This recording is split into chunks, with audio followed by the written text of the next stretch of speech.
Our special guest is Dr. Sjur BERGAN, who served as the head of the Council of Europe's Education Department for many, many years and played a pivotal role in shaping European higher education policy. He represented the Council of Europe in the Bologna follow-up group for over 2 decades, chaired working groups on structural reforms, and was the main author of the landmark Lisbon Recognition Convention. So, Dr. Bergan, welcome to Caucasian Journal. Thank you very much.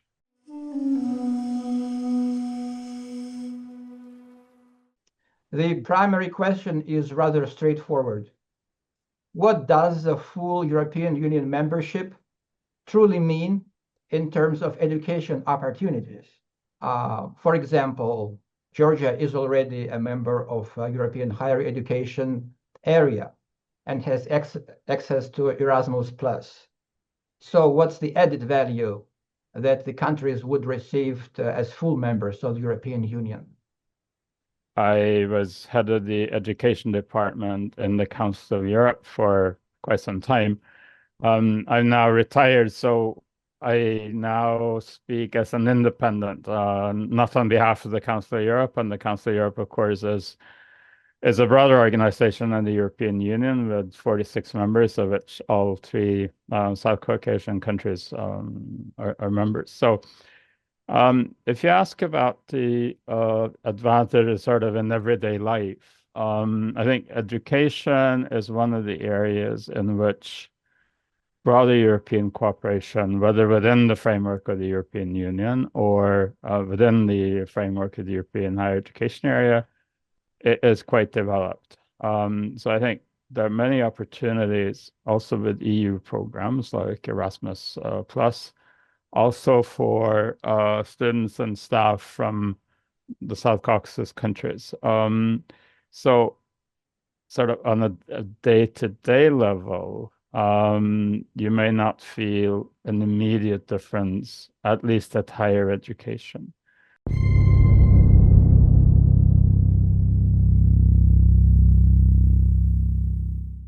I come from Norway originally, and Norway is bound by the decisions that the EU makes, but it's not a party to those decisions.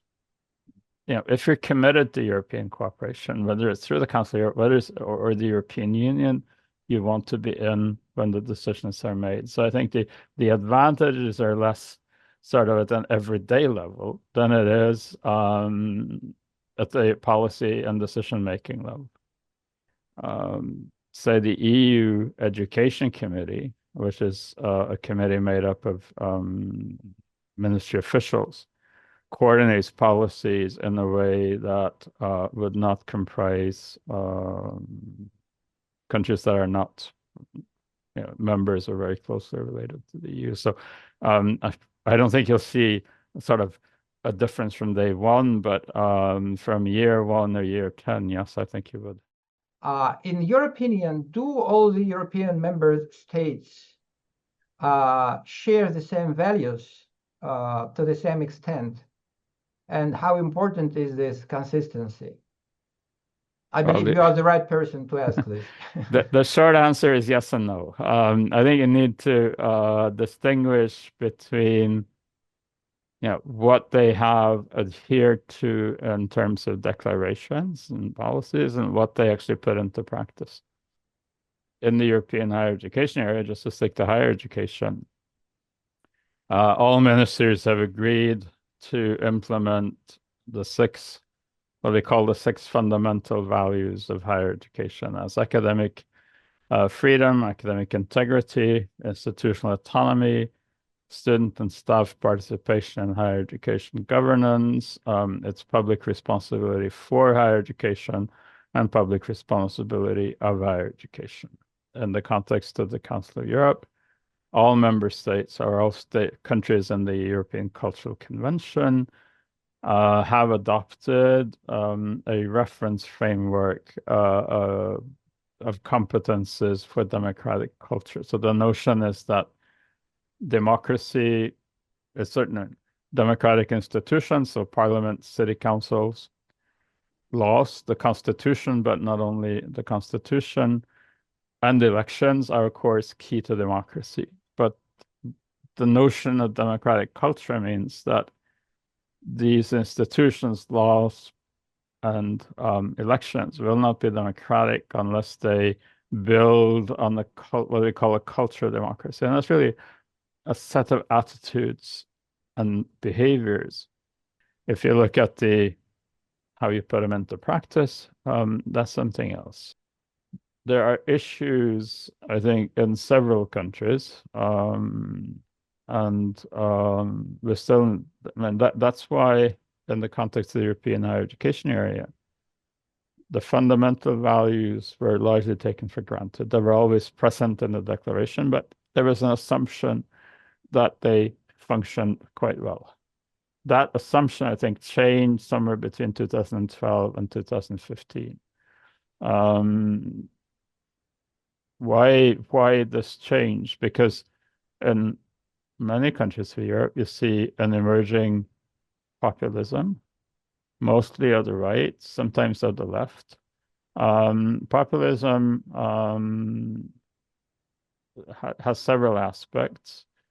One of them is that it tends to downplay or even challenge the notion that societal decisions should be made based on academic knowledge and understanding. And that, of course, has an impact on higher education.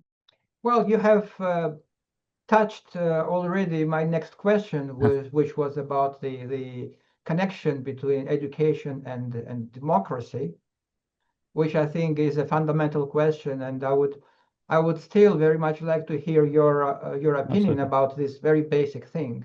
To me, obviously, education alone will not ensure democracy, but I also don't think you can have democracy without good education.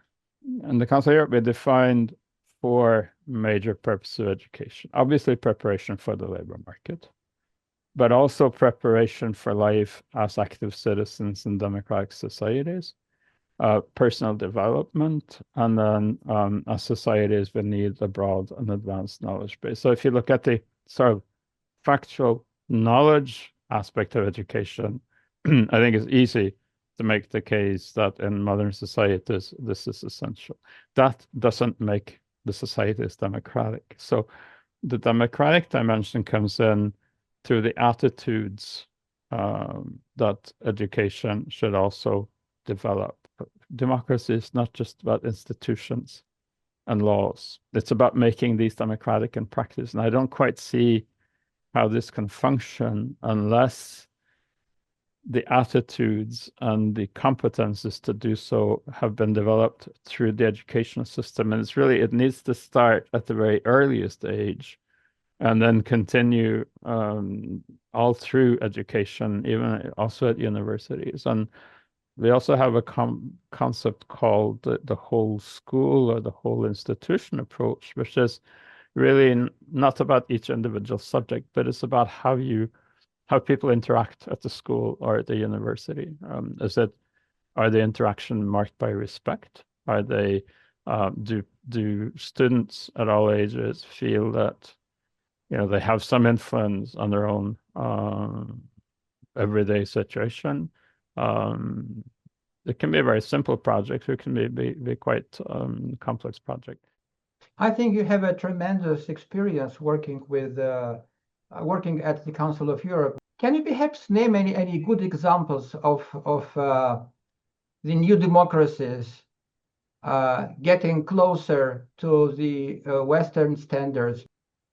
Well, I think if you look at the road traveled since, say, about 1990, which is, I mean, I started in the Council of Europe in 1991, when several of the countries in Central Eastern Europe were new member states, and the countries emanating from the former Soviet Union were not yet member states. I think if you look at the road travel, it's certainly not been without problems, but it's been tremendous. I think certainly a country like Georgia has contributed substantially to the development, for example, of this reference framework of competence with democratic culture.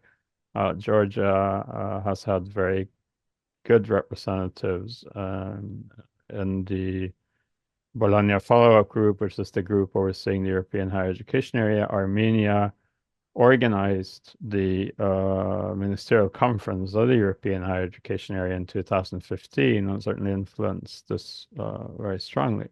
I think you've seen a great development in attitudes among many people in the new member countries. Certainly, if you look at countries like Georgia and Armenia,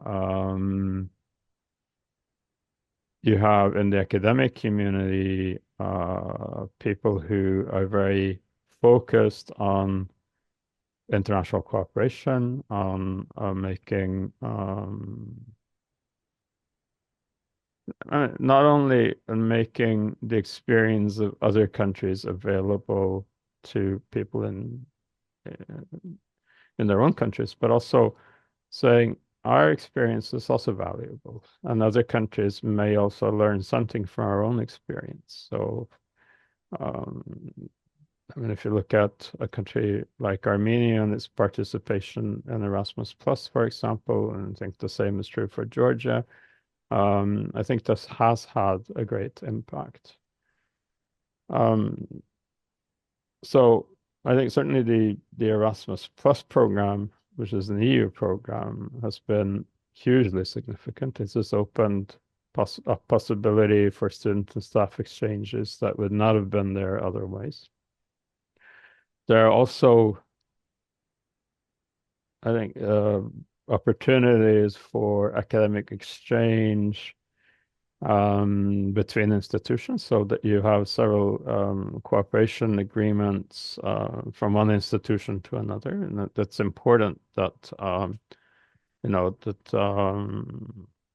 institutions in the South Caucasus countries also take full advantage of this. And then you have some areas that may seem very technical, but are nevertheless important. If you want to study in another country and then come back to your own country, you need to be sure that the work that you do abroad is recognized. And you need to be sure that the qualifications that you have when you go abroad are recognized in the countries. There's something called the Lisbon Recognition Convention, which is a Council of Europe UNESCO convention. It was developed in 1997. It encompasses all of Europe, and in UNESCO terms, that's the European region, so it's also North America. All three South Caucasus countries are party to it. Azerbaijan was actually the first country that ratified the convention.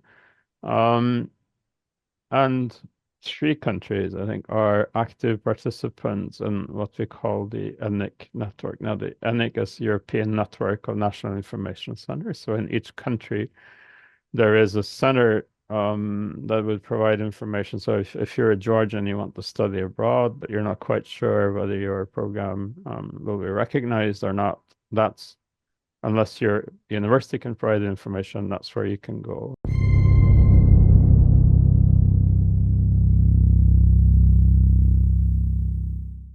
European countries started developing what we call qualifications frameworks. Now, a qualification framework is a description not just of each individual qualification in a country, but how they fit together. How, as a learner, you can move within the system.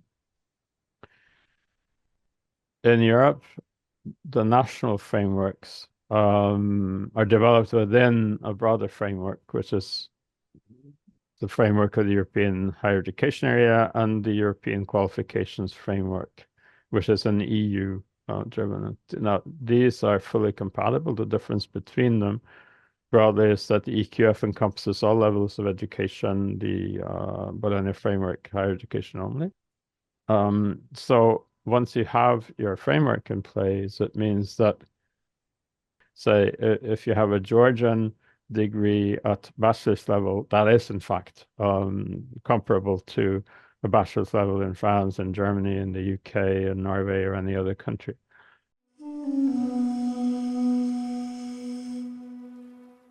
If you are facing average people in our countries and decision makers as well, what would be your message from your experience and your background? I think my starting point would be what is probably my favorite quote about education. It's not a European quote, it's a quote from a Chilean sociologist, Eugenio Tironi. If you want to answer the question, what kind of education do we need? First of all, you have to answer another question, and that's what kind of society do we want? My answer to that is certainly that I would want a society that is democratic, in which all citizens can influence their own situation, help develop society. I would also want a society in which we seek to give every citizen the opportunity to develop their aspirations and competences to the full. Now, I think that both democracy, education, and society in general cannot be developed, within very strict confines. I think if you look inward, you will not be able to develop as much as if you look outward. There is a saying that whoever is limited to his mother's tongue will get stuck in his mother's world. I think that's true not just when it comes to language, but when it comes to society as a whole. I believe at this moment, Europe, both in the sense of the European Union and the sense of the Council of Europe, incarnate the kind of values that we need to develop the kind of societies in which we would want to live ourselves, in which we want our children and grandchildren to live. So a close European cooperation, whether in the sense of the European Union or the broader sense of the Council of Europe, I think is essential to making Georgia, Armenia, and Azerbaijan the kind of countries in which people feel comfortable. At this moment, Europe incarnates the kind of values that the South Caucasus societies should aspire to, and I think they have demonstrated, not least through their participation in education programs, that there are very many people in all three countries that aspire to these kind of values. I've been to both Armenia and Georgia quite a few times, less to Azerbaijan. I feel great affinity for the South Caucasus. I've seen many promising developments. I've met many very competent people who clearly aspire to the kind of societies in which we want to live, and I believe that education plays a key role. European cooperation is not just about the European Union or Western Europe transmitting knowledge to the South Caucasus. It's also about looking at the South Caucasus experience, traditions. There are things that Western Europe can certainly learn also from that. Hospitality is certainly one of them, but not only. It's respect for people in society, respect for learning. Certainly, both Georgia and Armenia, the two countries I know best, have a very strong and ancient tradition of valuing education. So I think you have a very good starting point. Well, thank you very much. It was an excellent discussion, and I hope we stay in contact. Absolutely. And again, thank you very much for your invitation. It was a very enjoyable conversation. We cover what matters. Caucasian Journal.